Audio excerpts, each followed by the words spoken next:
ಪ್ರಿಯ ವೀಕ್ಷಕರೇ, ದೇಶ ಕೋಶ ಪರಂಪರೆ ವಾಹಿನಿಯ ಮತ್ತೊಂದು ಹೊಸ ಸಂಚಿಕೆಗೆ ಸ್ವಾಗತ.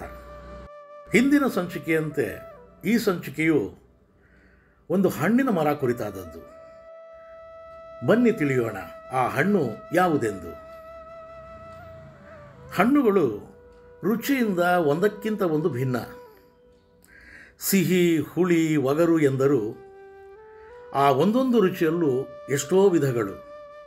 ಹಾಗೆ ಅವುಗಳ ಆಕಾರ, ಬಣ್ಣ, ಗಾತ್ರದಲ್ಲೂ ಒಂದಕ್ಕೊಂದು ಭಿನ್ನವೇ. ಪ್ರಕೃತಿಯ ವೈಚಿತ್ರ್ಯವೇ ಅಂಥದ್ದು. ಸದಾ ಕಾಣಸಿಗುವ, ನಿತ್ಯ ಬಳಕೆಯಾಗುವ ಜನಪ್ರಿಯ ಹಣ್ಣುಗಳಿಗೇನು ನಮ್ಮಲ್ಲಿ ಕೊರತೆ ಇಲ್ಲ. ಹೆಚ್ಚು ಬಳಕೆಯಲ್ಲಿಲ್ಲದ, ಆಗೊಮ್ಮೆ ಈಗೊಮ್ಮೆ ಕಾಣಸಿಗುವ, ಅಷ್ಟೇನು ಜನಪ್ರಿಯವಲ್ಲದ ಹಣ್ಣುಗಳು ಸಾಕಷ್ಟಿವೆ. ಅಂಥ ಸಾಲಿನಲ್ಲಿ ಬರುವ ಒಂದು ಹಣ್ಣು ಕಮರಿಕೆ ಅಥವಾ ಕಮರಾಕ್ಷಿ. ಈ ಹಣ್ಣನ್ನು ಕಮರಂಗ, ಕಮರಖ, ಧಾರೆಹುಳಿ, ತಮರತ್ತೈ ಎಂದೆಲ್ಲ ಹೆಸರಿಸಿದ್ದಾರೆ. ಈ ಹಣ್ಣಿಗೆ 5 ಏಣುಗಳಿವೆ. ಇದನ್ನು ಅಗಲಕ್ಕೆ ತೆಳ್ಳನೆ ಹೋಳುಗಳಾಗಿ ಕತ್ತರಿಸಿದರೆ ನಕ್ಷತ್ರಾಕಾರದ ಬಿಲ್ಲೆಯಂತೆ ಕಾಣುತ್ತವೆ. ಅದಕ್ಕೆ ಆಂಗ್ಲರು ಇದಕ್ಕೆ ಇಟ್ಟ ಹೆಸರು ಸ್ಟಾರ್ ಫ್ರೂಟ್. ಆಕ್ಸಿಲಿಡೇಸಿಯ ಕುಟುಂಬಕ್ಕೆ ಸಂಬಂಧಿಸಿದ ಈ ಹಣ್ಣಿನ ವೈಜ್ಞಾನಿಕ ಹೆಸರು ಅವೆರ್ಹೋ ಕ್ಯಾರಂಬೋಲಾ. ಇದೇ ವರ್ಗದಲ್ಲಿ ಅವೆರ್ಹೋ ಬಿಲಿಂಬಿ ಎಂಬ ಮತ್ತೊಂದು ಹಣ್ಣಿದೆ.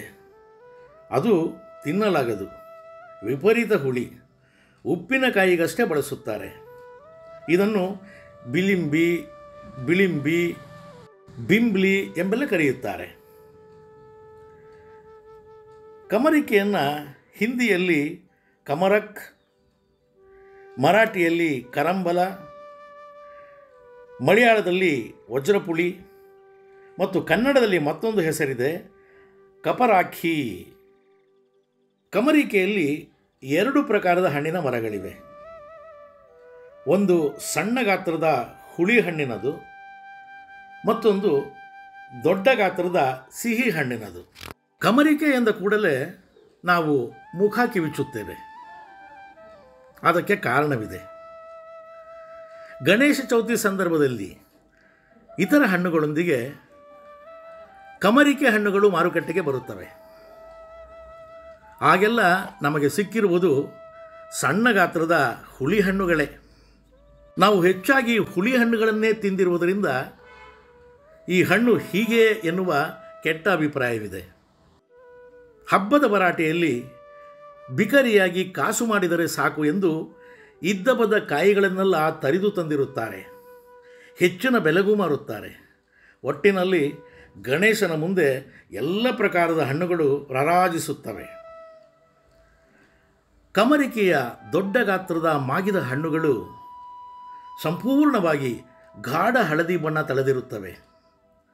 ಕೊಂಚ ಹುಳಿ ಮಿಶ್ರಿತವಾದ ಹಣ್ಣುಗಳು ಹೆಚ್ಚು ಸಿಹಿಯಾಗಿರುತ್ತವೆ. ಒಂದು ವಿಶಿಷ್ಟವಾದ ರುಚಿ, ರಸಭರಿತವಾದ ಈ ಹಣ್ಣಿಗಿದೆ.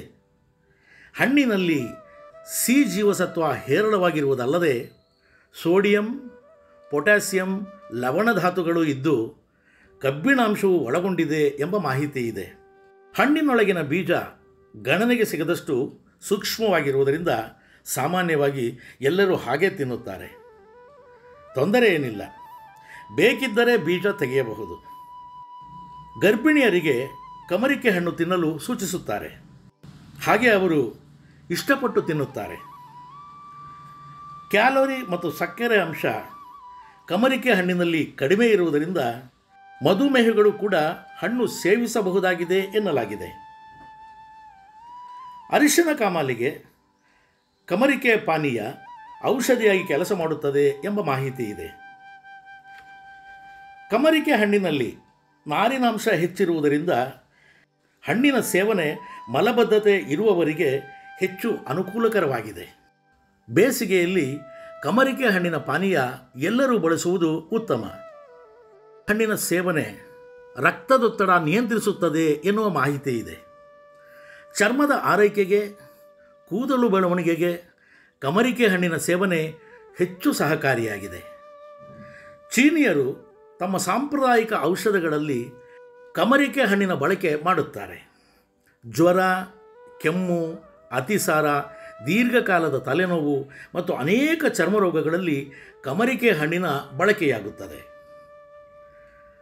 ಕಮರಿಕೆ ಹಣ್ಣಿನ ಸೇವನೆ ಕುರಿತು ಕೆಲವು ಕಟ್ಟುನಿಟ್ಟಿನ ನಿಯಮವೂ ಇದೆ. ಹಣ್ಣಿನ ಅತಿಯಾದ ಸೇವನೆ ಒಳ್ಳೆಯದಲ್ಲ ಎನ್ನುವ ಅಭಿಪ್ರಾಯವಿದೆ. ದಿನಕ್ಕೆ ಒಂದು ಹಣ್ಣು ತಿಂದರೆ ತೊಂದರೆ ಇಲ್ಲ ಎಂದು ಕೂಡ ಹೇಳಲಾಗಿದೆ. ಹಾಗೆ ಮೂತ್ರಪಿಂಡದ ಸಮಸ್ಯೆ ಇರುವವರು ಕಮರಿಕೆ ಹಣ್ಣನ್ನು ಸೇವಿಸುವಂತಿಲ್ಲ ಎನ್ನುವ ಅಭಿಪ್ರಾಯವಿದೆ. ಚೆನ್ನಾಗಿ ಮಾಗಿದ ಕಮರಿಕೆ ಹಣ್ಣನ್ನು ಹೆಚ್ಚು ಕಾಲ ಇಡಲಾಗುವುದಿಲ್ಲ. 3-4 ದಿನಗಳಲ್ಲೇ ಹಾಳಾಗಿಬಿಡುತ್ತದೆ. ಪೊದೆಯಂತೆ ಬೆಳೆಯುವ ಈ ಹಣ್ಣಿನ ಮರ ಹೆಚ್ಚು ಎತ್ತರವೇನೂ ಬೆಳೆಯುವುದಿಲ್ಲ. ಮಲೆನಾಡು, ಅರೆಮಲೆನಾಡುಗಳಷ್ಟೇ ಅಲ್ಲದೆ ಬಯಲು ಸೀಮೆಯಲ್ಲೂ ಅಲ್ಲಲ್ಲಿ ಕಮರಿಕೆ ಹಣ್ಣಿನ ಮರಗಳು ಕಾಣಸಿಗುತ್ತವೆ. ಎಲ್ಲ ಹವಾಮಾನದಲ್ಲೂ ಬೆಳೆಯುವ ಗುಣ ಈ ಮರಕ್ಕಿದೆ. ಮೇ, ಜೂನ್ ತಿಂಗಳಲ್ಲಿ ಹಣ್ಣುಗಳು ಮರದ ತುಂಬೆಲ್ಲ ಕಾಣಸಿಗುತ್ತವೆ. ಹಣ್ಣುಗಳನ್ನು ನೇರವಾಗಿ ತಿನ್ನುವುದಲ್ಲದೆ ಉಪ್ಪಿನಕಾಯಿಗೂ ಬಳಸುವುದಿದೆ. ಆದರೆ ಉಪ್ಪಿನಕಾಯನ್ನು ಹೆಚ್ಚು ದಿನಗಳ ಕಾಲ ಇಡಲಾಗುವುದಿಲ್ಲ. ಕಮರಿಕೆ ಹಣ್ಣನ್ನು ಶರಬತ್ತು, ಗೊಜ್ಜು ಮಾಡಲು ಬಳಸಬಹುದು. ಹಣ್ಣಿನ ರಸದ ಮೂಲಕ ಹಲ್ಲಿನ ಮೇಲಿರೋ ಕೊಳೆಯನ್ನು ಸುಲಭವಾಗಿ ತೆಗೆಯಬಹುದು. ಹಾಳಾದ ಹಣ್ಣುಗಳ ರಸದಿಂದ ಪಾತ್ರೆಗಳನ್ನು ಶುಚಿಗೊಳಿಸಬಹುದು. ಕೈಯಲ್ಲಿ ಸೀಮೆ ಎಣ್ಣೆ ಅಥವಾ ಇನ್ನಿತರೆ ವಾಸನೆಗಳಿದ್ದರೆ ಹಣ್ಣಿನ ರಸ ಬಳಸಿ ಹೋಗಲಾಡಿಸಬಹುದು. ಸಿ ಜೀವಸತ್ವದಿಂದ ಕೂಡಿದ ರಸಭರಿತವಾದ ಕಮರಿಕೆಯನ್ನು ಯುವತಿಯರು ಬಲು ಇಷ್ಟಪಟ್ಟು ತಿನ್ನುತ್ತಾರೆ. ಮಕ್ಕಳು ಖುಷಿಯಾಗಿ ಹಣ್ಣಿನ ರಸ ಹೀರುತ್ತಾರೆ. ಮಾರುಕಟ್ಟೆಯಲ್ಲಿ ಬೇಡಿಕೆಯೂ ಇದೆ, ಆದರೆ ಕಾಣಸಿಗುವುದು ಅಪರೂಪ. ಅಲ್ಲಲ್ಲಿ ಈ ಕಮರಿಕೆ ಹಣ್ಣಿನ ಮರಗಳು ಕಂಡುಬರುತ್ತವಾದರೂ ಇದರ ಕೃಷಿಯಲ್ಲಿ ತೊಡಗಿಕೊಳ್ಳುವವರು ವಿರಳ ಎನ್ನಬಹುದೇನೋ. ವೀಕ್ಷಕರೇ, ಸಂಚಿಕೆಯ ಪೂರ್ಣ ವೀಕ್ಷಣೆಗೆ ಧನ್ಯವಾದಗಳು. ಲೈಕ್ ಮಾಡಿ, ಶೇರ್ ಮಾಡಿ, ಹಾಗೆ ಮರೆಯದೆ ಸಬ್ಸ್ಕ್ರೈಬ್ ಮಾಡಿ. ಮತ್ತೆ ಭೇಟಿಯಾಗೋಣ ಮುಂದಿನ ಸಂಚಿಕೆಯಲ್ಲಿ. ನಮಸ್ಕಾರ.